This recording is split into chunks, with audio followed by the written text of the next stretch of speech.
On Sunday, I asked you a question. What are you actually good at?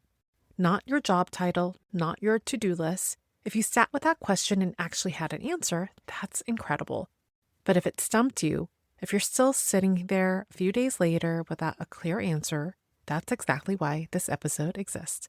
Because that question doesn't just go away, it's still waiting for you. And today we're going to help you find it.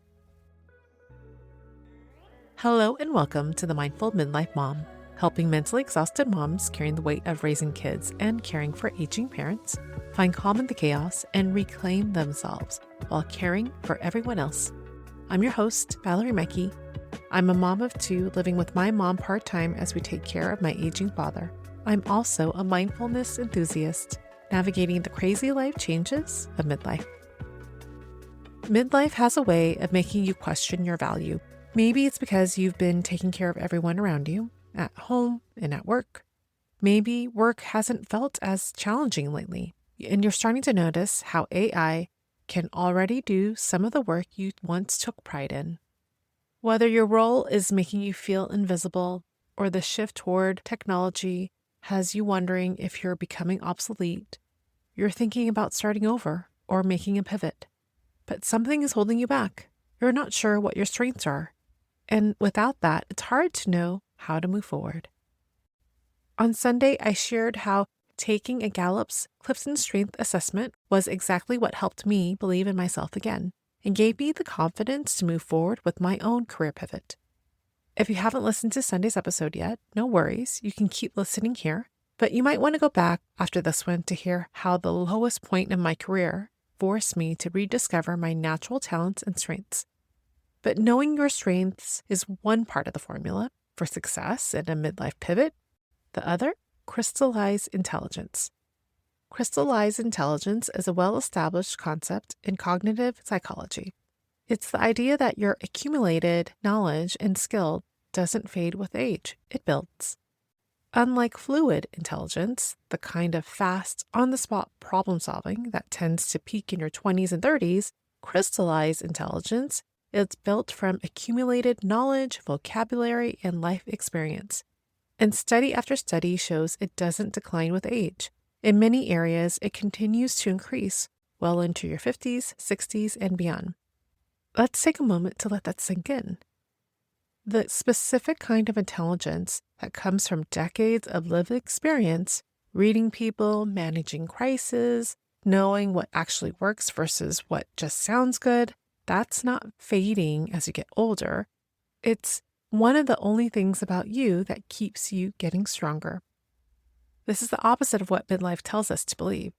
We are bombarded with messaging that youth equals value, that being behind on technology or trends means being obsolete.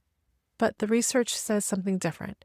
It says your judgment, your pattern recognition, your ability to read a situation and know what to do, all of that is a function of age and experience, not something age takes away from you. So if you haven't taken the CliftonStrengths Assessment from Sunday's episode yet, this is your sign, not because a test defines you, but because you already have decades of crystallized strengths sitting inside of you, and this is simply a tool to help you see them clearly. The link is in the show notes. It takes about 15 minutes to complete.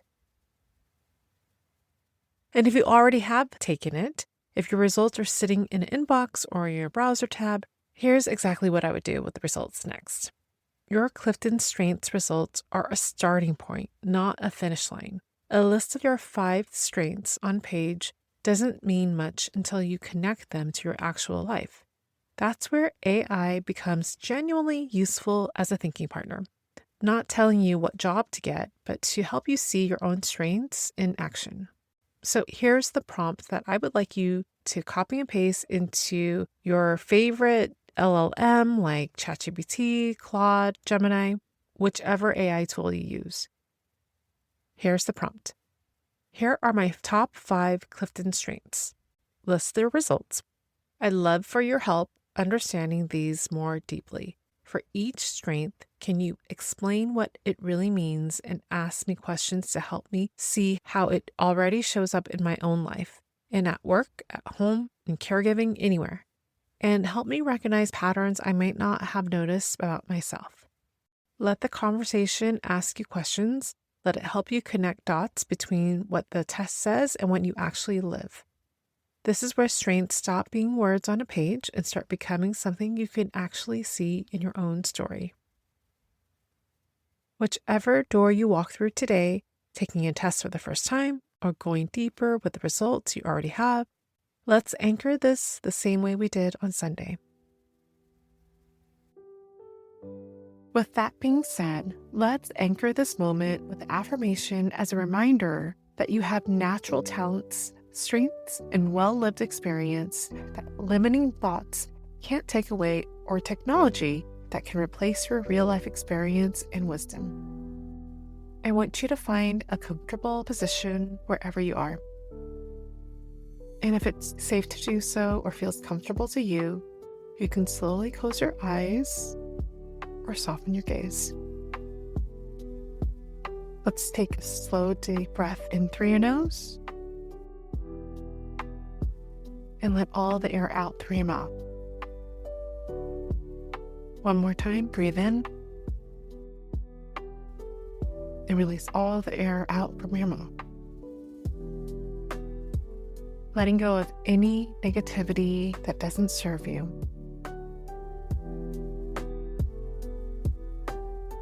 I'll say today's affirmation twice. Just listen and imagine the words being written on a whiteboard in front of you. This will help with memorization, so let's begin. I am not starting over. I am building on everything I already know.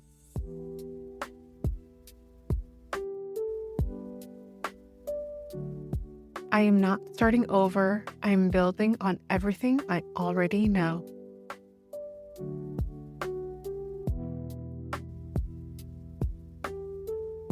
Now, I'll say it 2 more times.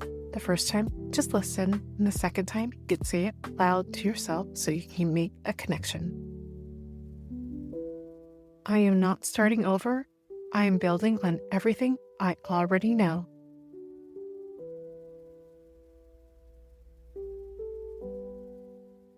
I am not starting over. I am building on everything I already know.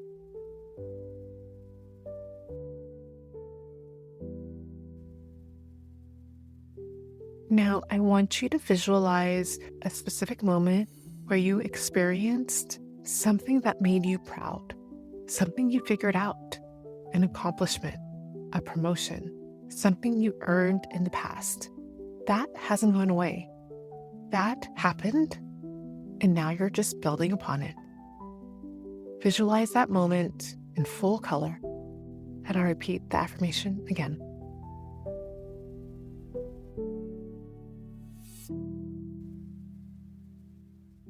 I am not starting over. I'm building on everything I already know.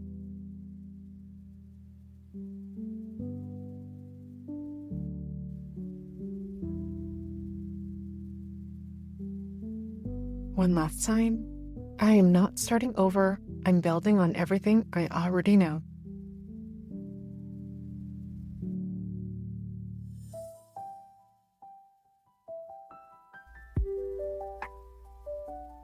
Take one more deep inhale in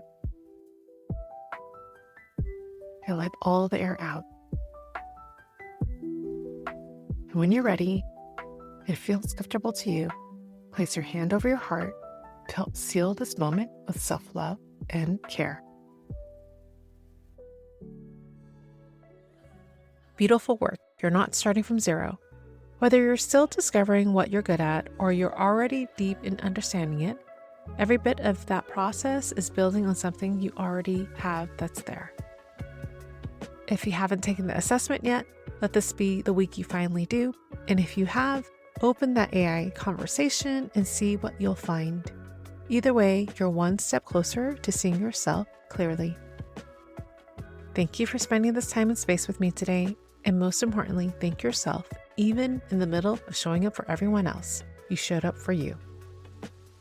And that is important because every moment you dedicate to being mindful is a step towards a more fulfilled and vibrant life. Keep embracing your midlife journey with an open heart and remember, you're not alone in this. I look forward to our next mindful gathering. I'll talk to you soon. Before you go, I want to remind you that I'm not a licensed therapist, a counselor, or a medical professional. Everything I share on this podcast comes from my own personal experience navigating the sandwich generation and my own journey with mindfulness practices. This content is for educational and inspirational purposes only and shouldn't be considered medical or mental health advice.